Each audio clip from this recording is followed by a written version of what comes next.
Good afternoon, everyone, and welcome to Beyond the Headlines.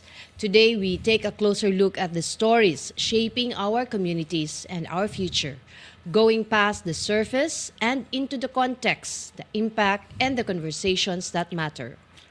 In every episode, we move past what's trending and examine what the headlines truly mean for everyday Filipinos.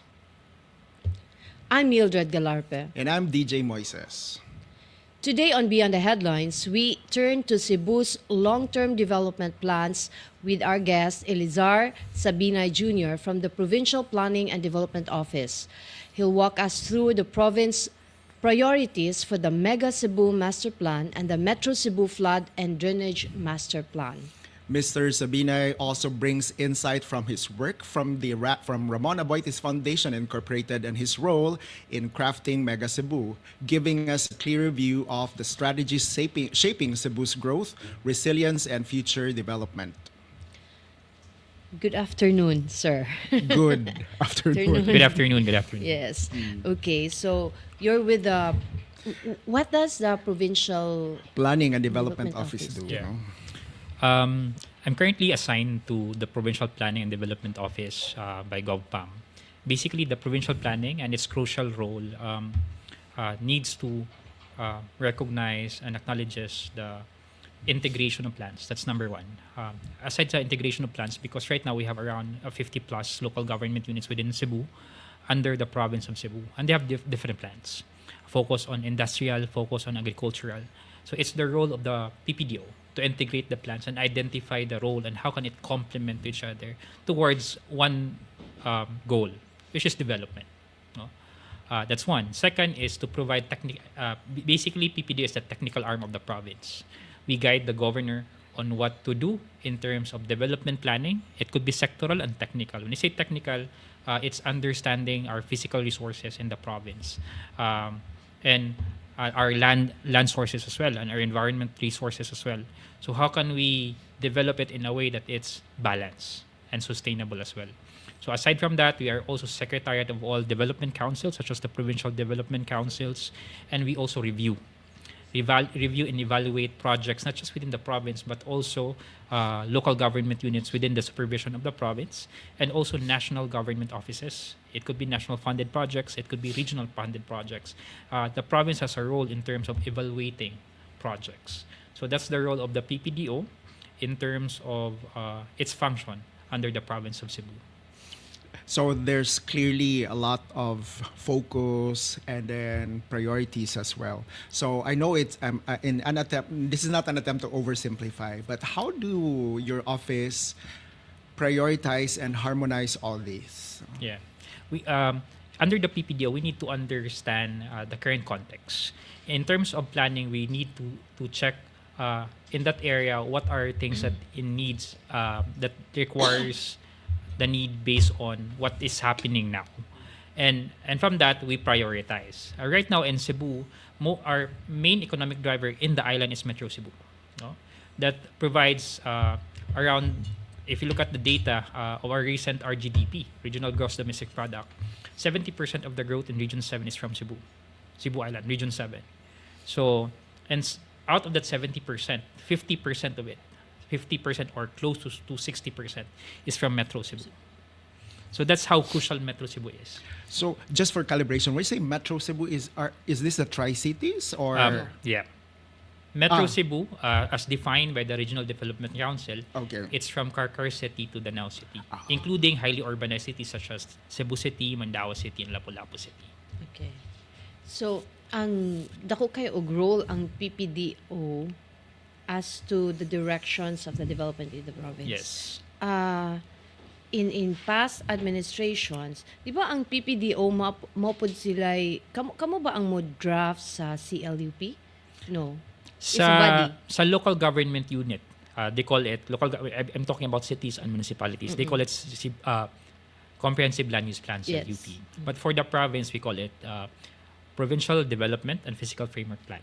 So it's quietly different. That's where the integration of plan is. Oh, from the different Yes. LGUs. So from that CLUP, we need to integrate it to a physical framework plan. Okay. For budgetary purposes, ang basihan ana niya is the Is it the annual investment plan? Yes. Asa gikuha ang annual investment plan? All the plans now is basically must coming from a plan. No? Yes. So that's for the province, that's the PDPFP, Okay. the Provincial Development and Physical Framework Plan. Okay. For it to be actualized, that needs to be converted to Provincial Development and Investment Plan for 3 years. Okay. From that investment plan, it needs to be converted to annual investment plan. So that is where your budget must be aligned. So if you look at the alignment, it should align with your PPDFP, which is basically 10 years, 9 to 10 years. Then from that, you cut out parang prioritization, which is short-term, medium-term, and long-term. You come up with your PDIP, Provincial Development Investment Plan. And from that 3 years, you need to cut out, which would be first. Your first year, and that would be the annual investment plan, which will be the basis of the budget. So understand there's the long term, there's the short term, and there's the immediate, Yes. right? Yes. So all the developments in a city, in a local government unit, is derived from that plan. Should be. Should be. Should Right? be. Should be. But apparently what we're seeing now is, okay, that is for the local government. Where is national government coming in? The national government have also their own, that's where the alignment comes in. Because there is a national, we call it, there is a regional investment plan. The regional investment plan is like an integration of the provincial development plan. And it's a bottom-up, it could be top-bottom, because the national government has its also direction. Yes. So we need to meet somewhere in between. So that's where the Regional Development Council comes in. They need to integrate it and come in between, no? So, and the alignment where is RDC, and that's where also the PDC will come, the Provincial Development Council. So the national government has its own priorities as well. So that's where we align it to the existing provincial development plan. So if the goal of, like, let's say province 1 is water, so the national government should align themselves. This is the budget for water. But what's happening right now, it's top bottom. This is the budget of, this is the project of the national government accepted.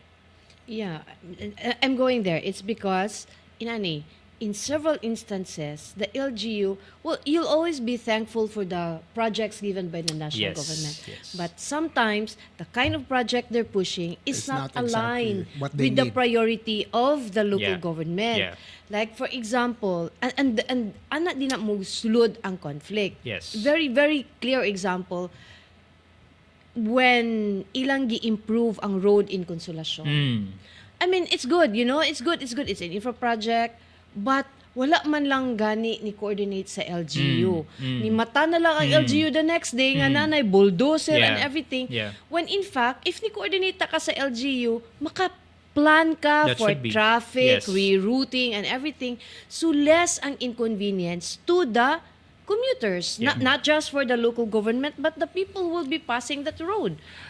I've heard that there was, or there is, or there will be, so it depends on your answer, an ordinance that's supposed to address that. Is it already existing, or is that something that is yet to be done? There is a provincial ordinance Yes. requiring all national government agencies to really consult, not inform, because inform and consult is two different things. Two different things. You need to consult, and if the LG said no, it's no. But before that ordinance, there's already the system itself, the setup itself. In every LGU, there is what we call as local development council. Yes. And that local development council, 20% of it are private sector. So all national government agencies should present to that local development council their plans, their implementation timeline, and how much is the budget. And the LDC should endorse it for approval to the Provincial Development Council, then the RDC. And that's the time they can come up with the implementation of the project. Pero See? given the case in Consolacion, there was also a similar case in Talisay, SRP. There's also one kaning sa going to Busay. Yes. So these are three The road going. examples. Yeah. So how is that? So obviously, at least for these three cases, the ordinance was not enforced. Yes. So how can we change that moving forward? There is already a system. There's already Yeah. a There's system. already a system. But the problem is, what gifalo the national Mona, that's why I'm asking. ang Bypass. national There's a government bypass. mo ana nam lagod ang national government, take it or Yeah. leave it. So Ana. mana ko na Kay dapat if only gifalo na siya, the insertions will never happen. But mo tanongin ko nga, how can we do this differently now? Okay, at least there are 3 examples man that it was not followed, even if it's already there. So Yeah. how can we change this situation? Yeah, that's where the project monitoring committee is. Okay. The project monitoring committee would come. What's the plan? This is your plan, and the project monitoring committee needs to not needs to, but NGA should submit their plans to the project monitoring committee. The project monitoring committee should be the one deciding, oh, it's a go or not, and if it's ongoing. Okay, na may uban nga na, implement dayon without knowing the LGU, the project monitoring committee can say, no, stop that. You see. So, kuan siya kanang murag ang responsibility is both the national government o the local government. Yes. Dili if si local government is nagbantay siya sa iyang territory, ingon siya stop gyud ka, di ba? Correct. Stop gyud ka, but wa man lang sadta. So di mo na ba? kung and then we can already say na moving forward, Yeah. this is going to be Yeah, enforced yeah. now. In fact, when I was still with Mega Cebu, not yet with the province, what we did is all the projects should be integrated. So it must be endorsed by Metro Cebu Development Coordinating Board. I'm talking about projects na interlocal. So we're able to endorse it to the RDC, Regional Development Council. We're able to ask budget for it. It was part of the Regional Investment Plan, Regional Development Investment Plan, RDIP. And we were able, I'm talking about the budget process. Yes. This is how the budget process works. We're able to identify what are Mega Cebu projects that needs funding. For the past, let's say, 2019 and below, we're able to get projects and funding as well endorsed by the RDC. And from there, from the RDC, it becomes a national expenditure program. That's the NEP. Yes, no. So most of our projects are in the NEP. But the NEP is where that would be the reference or basis of the Congress deliberations. So that's where the insertions happens. Okay. Now, you mentioned earlier of the Mega Cebu. Is Mega Cebu still around? Mega Cebu is still around. Yes, I can say Mega Cebu is still around because for the past months and days, I'm working with Mega. I just recently connected with the province. So I'm also working with Mega Cebu before. But we are not visible because the Metro Cebu Development and Coordinating Board was not convened. So we can't bring in the name Mega Cebu because Mega Cebu is a name or a program by MCDCB. Since MCDCB is not convened, we can't bring Mega Cebu. So I'm bringing my own foundation, which is Cebu Leads Foundation. And we're following up all Mega Cebu approved projects already because there is approved projects. But why is MCDB not convened? Um, New elected officials? Who should be the member of the board? Right now, the board is composed by, it is chaired basically, whoever sits as the governor basically sits as the chair. Okay. So the chair has always the power to convene. So he or she has always the power to say, let's convene. So for the past, since we started April 2011, Gov Gwen, Gov Davide, Gov Agnes, then Davide again, then Then Gwen again. Gwen again. Naka-convene me because it's really the shot of the governor. But 2019 and above, it never convenes. So we tried to check, Gov, can we have, but it's never convened. No? So we can't convene on our own without the approval of the chair. So now, if we are to attempt at integrating all the plans that you said, there's long-term, there's medium-term, and then there's immediate. And then the provincial government already expressed that Mega Cebu Master Plan is going to be revived, if that's the term. Where will the plan be integrated?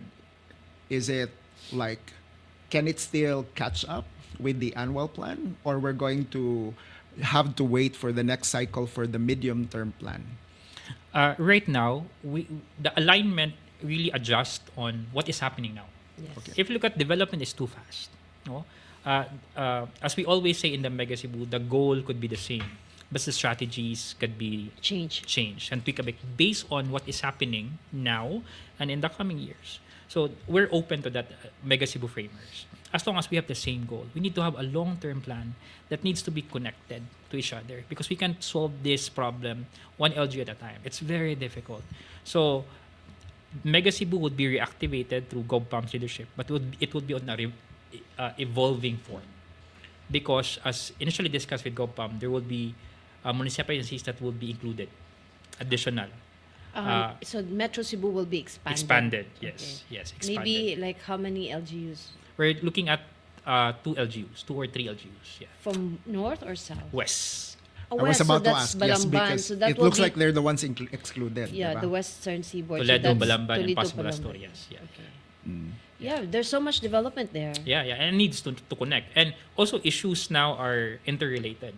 Because what's happening to Balamban, and if you look at Asturias, grabe, heavily damaged. Yes. Grabe, they're also affected. Wala lang kayo nakita in the media, but yes, Because they were not accessible. they were not accessible. Accessible. So that needs to be considered because the Metro Cebu West is also contributing a lot, aside from livelihood, but also to the economic development. Chunishi lang, Cebu. for example. Chunishi pa lang, for example. Dako nagigayo. Yeah. And that's how you distribute growth. Don't concentrate yourself to the 3 cities alone. You need to distribute it. In the Mega Cebu roadmap, we identified secondary growth. You know? So we have identified Danao City and Naga. But even Danao City and Naga is also congested. We need to Already. look for another alternative to distribute growth. So that's why Metro Cebu West could be nindot. To. The Mega Cebu plan ideally looks at the entire island of Cebu. Because by 2050, the projection in terms of population is 12 million. Saan ito ibutang? So that's why we need to distribute people. And 10 million and above, that is already a mega city. That's why we term it Mega Cebu. So that's an anticipation that this will be Cebu by 2050, 12 million. So how can we prepare for it? So you mentioned that Mega Cebu remained active, but it's the development board, no, that was not convened. Yes. So on the context of Mega Cebu, as far as the data and the information that was considered to that plan, it also remained updated through time. Some of it were updated because the Mega Cebu Master Plan served as our guide in terms of what would be our short-term, medium-term, long-term projects. The medium-term are different master plans. So as you know, part of the Mega Cebu Master Plan is the Integrated Flood Control and Drainage System Master Plan, which is what we have now in 2017. So all the updated data in the Mega Cebu Master Plan 2015 is updated in 2017. All the data in 2015 in relation to transport and traffic management is also updated based on our Urban Transport Master Plan in 2019. So na ay mga sub roadmap within that master plan that is updated because na may ni offshoot na master plan based on that particular concern. So this is not to point finger, no, but this is to learn Yeah. the lesson. Yeah. That's the context of the question. So, and to also address the urgency, no, of the Mega Cebu Master Plan. So if ever the board was sustained through time, meaning they remained active, because Mega Cebu is still active, Yeah. no? What could have been prevented given the recent flooding that happened because of Typhoon Tino? Yeah. When we had this discussion with Mega Cebu framers, our assumption if MCDCB was there, even now, if MCDCB was present, because we are on top oversight of the implementation of the Integrated Drainage and Flood Control Master Plan. We meet them every month. We question why there's a slippage, why there's delay. We're on top of that. But 2019 and above, we don't have already a say. So then our assumption 50% of the master plan would be implemented. But right now, what's the percentage of the master plan being implemented? It's just 10%. Oh boy. Yeah. So moving forward, what's our chance of that master plan? I mean, we spent millions of pesos for that master plan. So it's there for a reason. It's not there just Yeah. to be subject of a study of urban planners, Yeah. but it's there for a reason. How are we going to make use of that plan to correct, if not to catch up with the development that is happening now? Yes. And we need also to identify strategically in the master plan what are needs to be prioritized. Because in the master plan, there are a lot of proposals. It could be drainage, it could be flood control. But right now, what we are seeing is the upstream.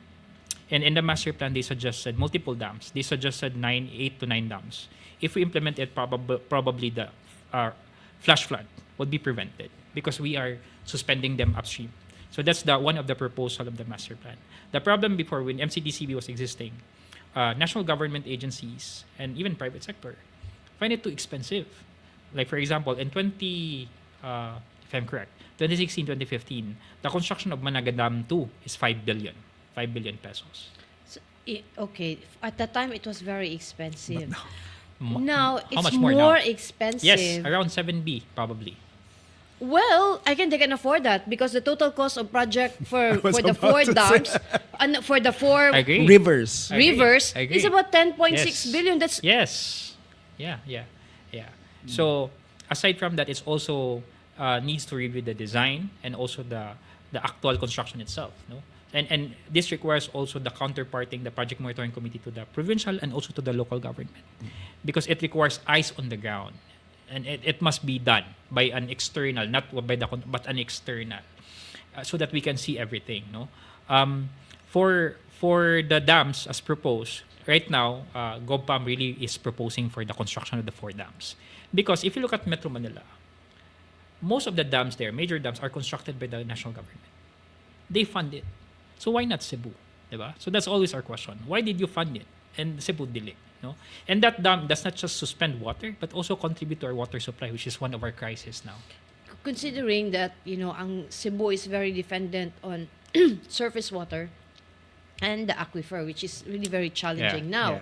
So The dams you could need help. to catch the water while it's still there It should be. and distribute it once it's There's the hot shortage. season. Yeah. So, Yeah.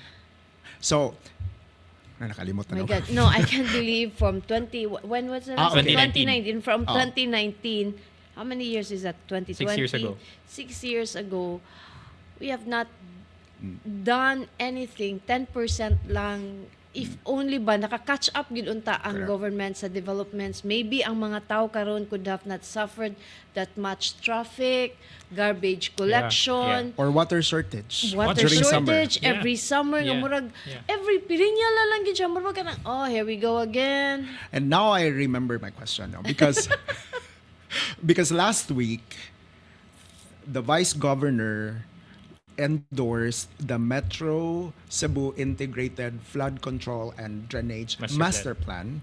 And then on the same day also, the governor also endorsed Mega Cebu Master Plan. And in that conversation, the following day, we realized that the two are not Already necessarily fragmented. already They are, existing. and they are also related. Yes. Can you articulate that better, no? Yeah. So that our viewers can also help in terms of endorsing these Yeah. master plans, Yeah. no? So maybe we'll start from where does the discussion started. No, the creation of the Metro Cebu Development and Coordinating Board way back April 1, 2011 through a memorandum of agreement really started 2009. So taas kanina discussion. Why? If you remember the flooding that happens in SM City Cebu, 2009. I remember to, that. Na nisud yun sa SM. I remember Then that. SM City Cebu is a boundary of Cebu City and Mandaue City.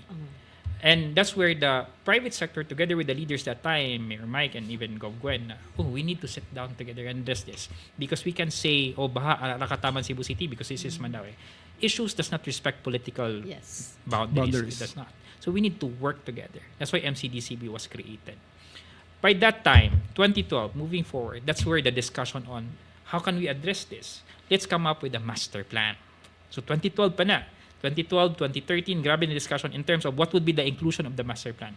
2014, we were able to get an audience from, before that time, Secretary Rogelio Singson of DPWH. That's the time we asked them, Secretary, we approved this resolution under MCDCB back in 2012. We need to have a master plan addressing our flooding here in Cebu. During that time, the name of the master plan was Stormwater Management, Drainage and Stormwater Management Master Plan. Because these are stormwater. So, na-change lang because of technicalities sa DP, but it's stormwater that we propose in MCDCB. So, in 2015, it was budgeted. It started the study. Then it was completed 2017 under the sub-roadmap of the Mega Cebu Plan on Stormwater Management. So, it is part of, because in the Mega Cebu Master Plan, there are 7 sub-roadmaps. Part of it is the sub-roadmap on Stormwater Management and Drainage System. So one of its short-term recommendation, again, as I mentioned before, every master plan every sub-roadmap has its own master plan for it to be guided. No, so this stormwater management and drainage system, its master plan was part of the short-term request of MCDCB to DPWH. And fortunately, Secretary Rogelio Singson approves the request. It started 2015 and it was published 2017. But before pa na siya na-publish, we were able to ask for around 600 to 700 million budget to fund flood control projects in 2016. So from 2016 to 2019, MCDCB was able to influence DPWH through the help of RDC, the province, and the local government units to provide us funding to fund the master plan. No? We're able to get 2.2 billion pesos 2019 to 2016 to 2019. But that 2016 to 2019 is just 4% of the total proposal of the master plan, because the master plan itself cost us 45 billion pesos. So if we implement it on an annual basis and we want to complete it, it will take siguro 40 years for us to implement it. So with this Tino now, that could be prevented if we continue the monitoring ba. We continue the oversight, because every month because it's DPWS recognizes that it was MCDCB's request. So there was really Secretary Relio Singson really created a project management office from the national, like office kasi sa regional, to report to MCDCB. To every month report yun, not just every month but every quarter, na 1 month na twice lang mo report to MCDCB, just to report the progress. Do we have budget for next year? That's too short. Let's request again. That's the discussion all about. So if we have done that 2019 moving forward, probably 50% of the master plan would be implemented. I agree. Before, I used to cover the Infrastructure Utilities Committee of the RDC. I-report man yun dito ang slippage sa mga projects. That means, you're supposed to finish by 2026. December na ron, you're still at 37%.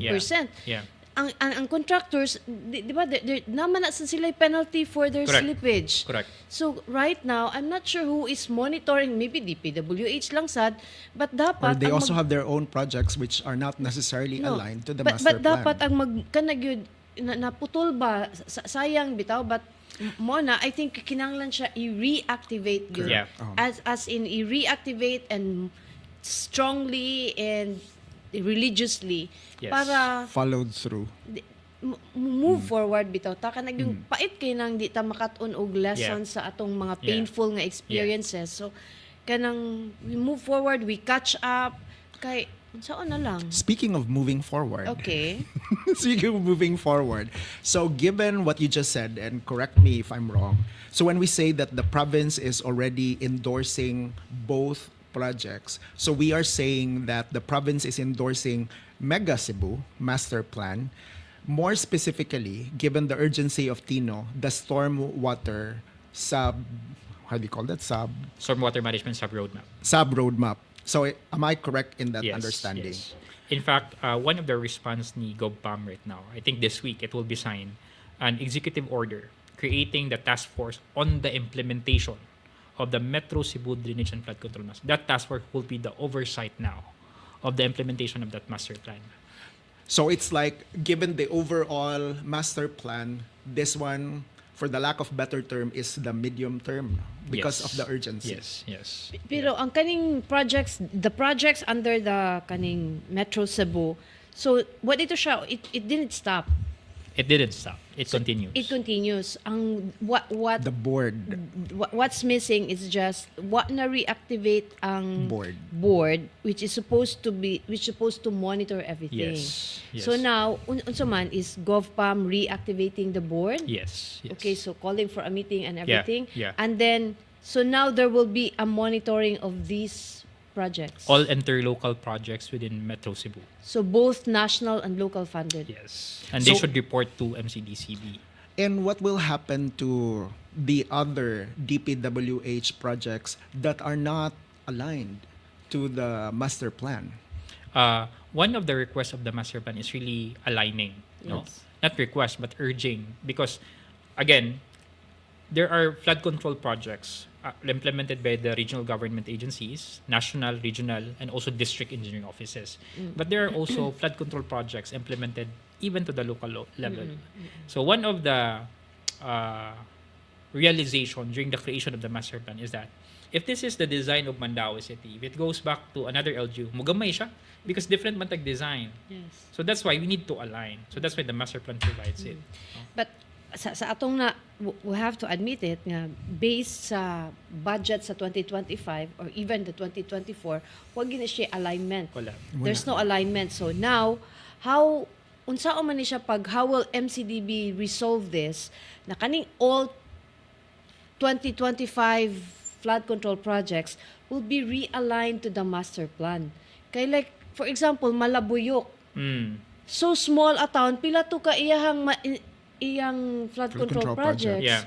And we don't know if they existed or not. Pero kani ba are we going to do an inventory and then check if they're Yeah. realigned or not? That's actually the evolution of the master plan. Kaya again, the problems right now is beyond Metro Cebu. Malabay Yes. is outside Metro Cebu, but Yes. grabe ang flooding. Bugo, grabe ang flooding. Boy. So even Camotes, even ano ba. So we need to expand it.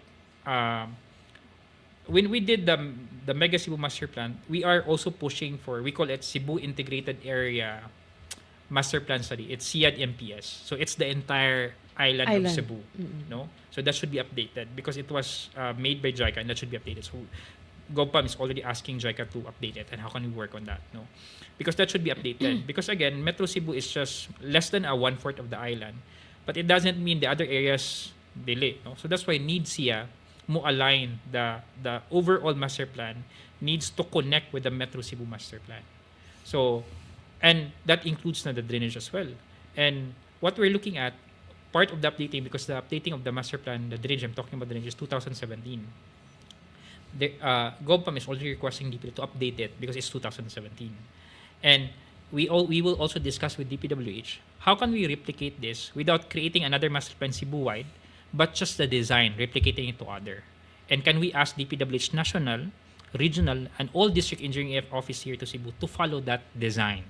Now, maybe they're not part of the master plan, but the design itself, can they follow it?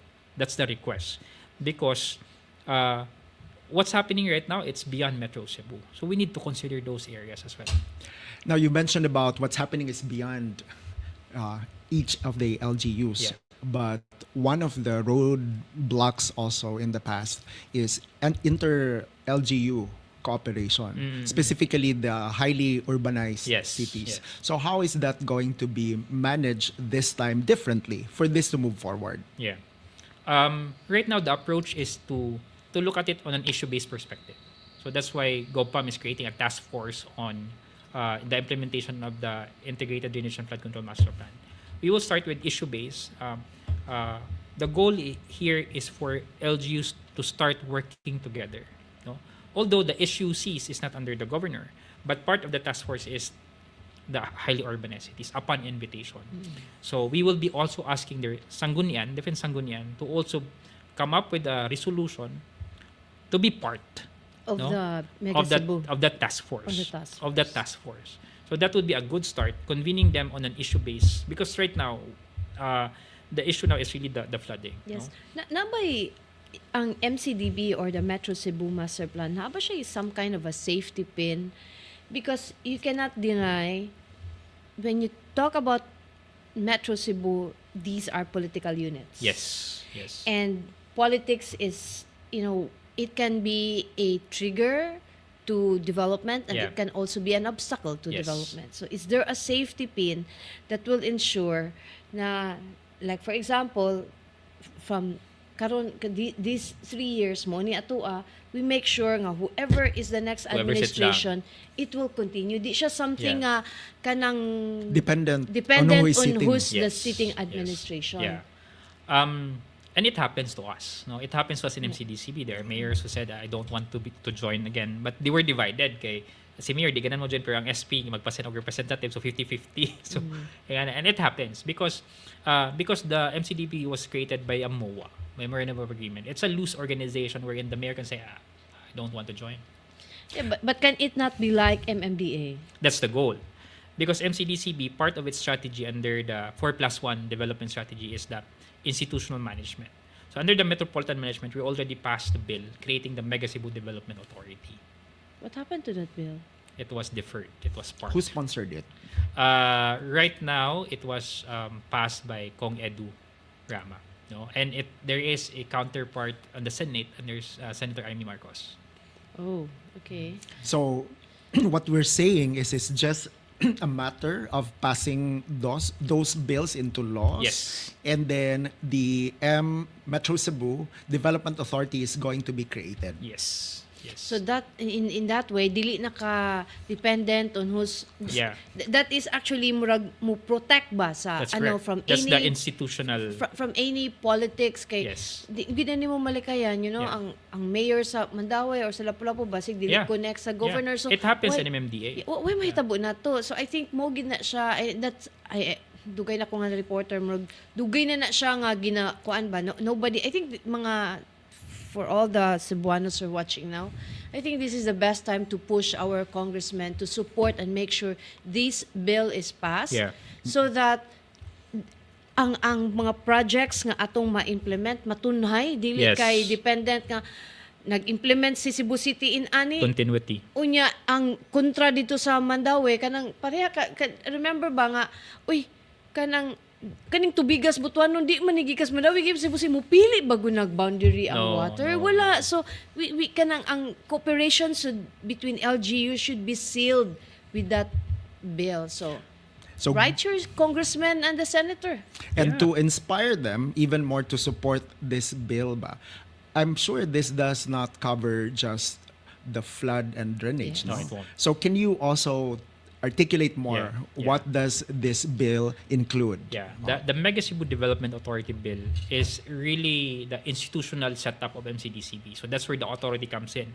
Aside from being the to push for projects for Cebu in the national government, it can also start accepting na funding.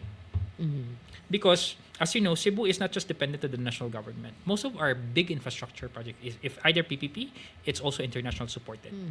MCDCB as of current setup, it can't do it. We can coordinate, we can ask funding from JICA because MCDCB is a loose organization. Wala siya personality. Wala no? siya personality. Legal, Yes. official If personality. MCDCEA is created, then we can ask funding. Yes. We can work with them closely. MCDA and JICA alone, that's more than enough because they have help us a lot. So that could be a potential. And MCDA is focusing on the 7 sub-road now of Mega Cebu, which includes transport and traffic, which is very important to us. Under the transport and traffic, part of the Mega Cebu plan right now, and I think this should be done yesterday, is really the rail. The rail for Cebu. We really need the rail for Cebu. Mass transportation for Cebu is really necessary. As Aside in, from that, I agree. We need it yesterday. we need it yesterday. Aside from that, also water supply. That's actually my top one.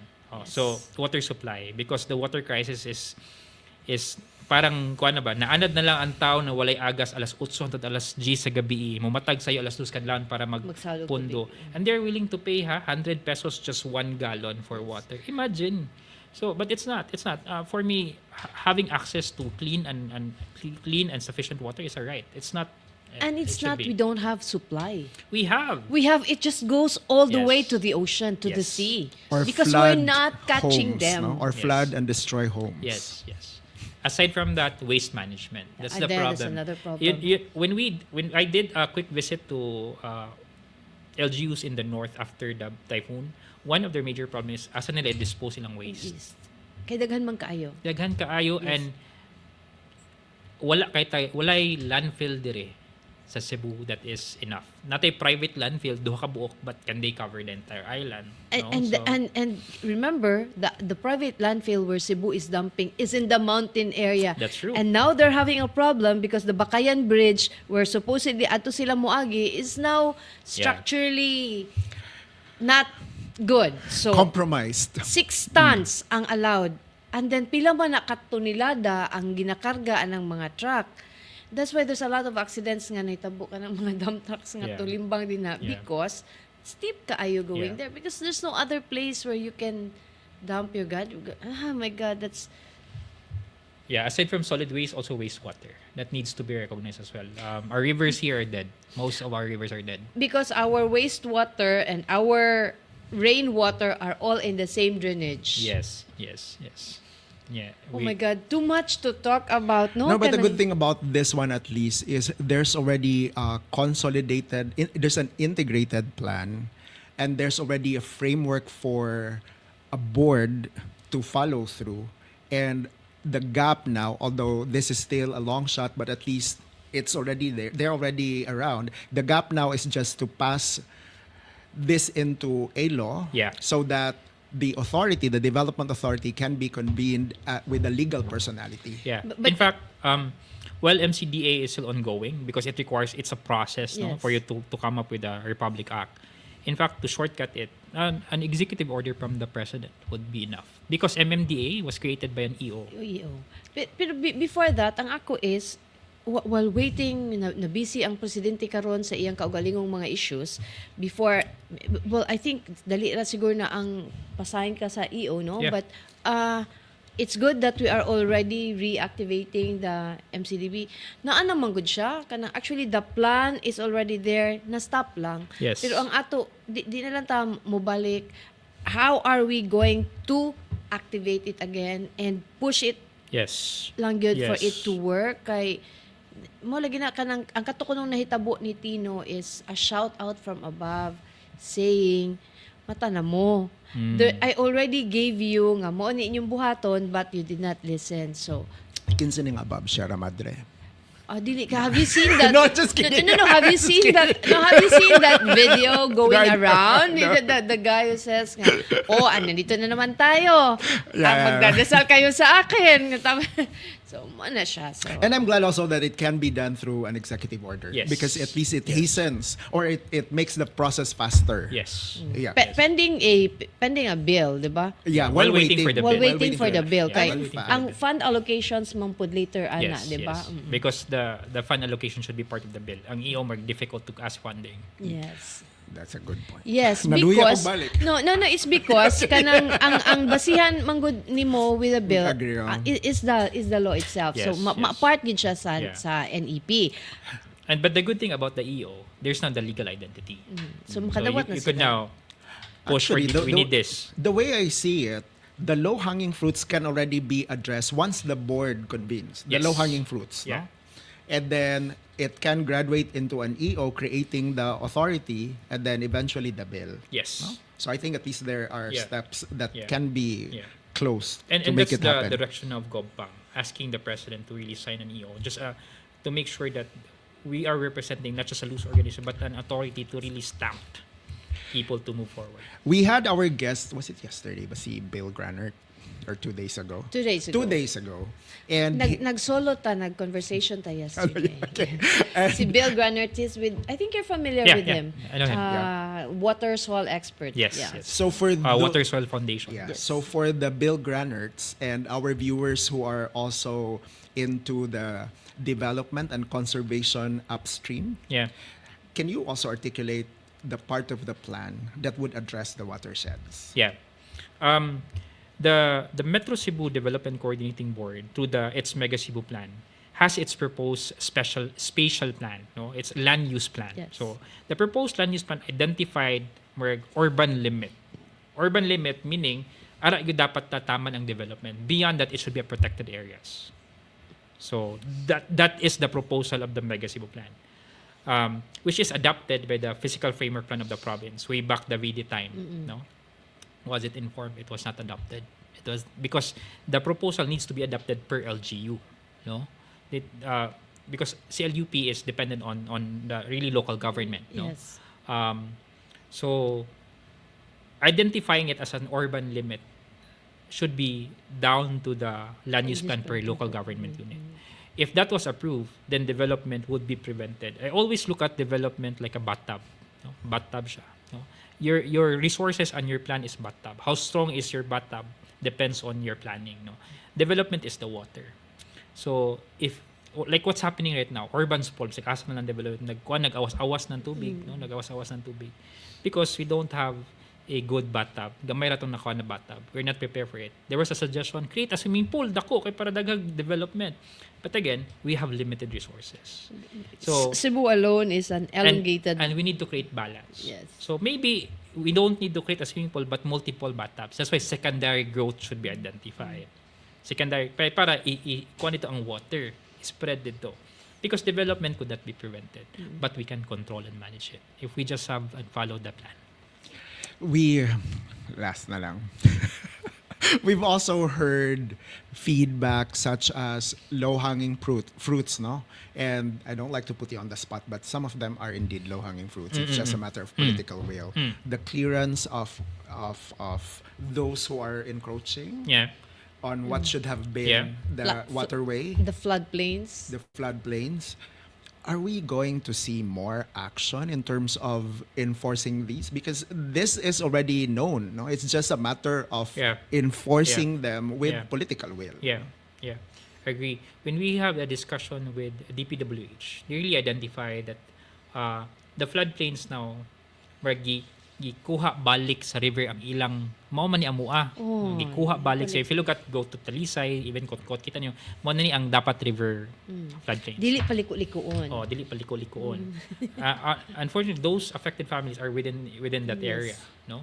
So the goal now is to declare that area no build zone. Dili dapat sila pabalikon. But the challenge now, especially for the local government unit, part of their mandate is to provide housing. Where would they go, no? So that's a constant discussion between local government unit, the province, and the national government agencies because they need to work together. Because it's not enough. Oh, I build a house on top of the mountain. Dito mo puyo. No, it's not enough. You need to provide school, a clinic, dapat complete siya. Transportation as well. One new community. Yeah. But it's not a concept. It has been done by other Iloilo has done it. Yeah.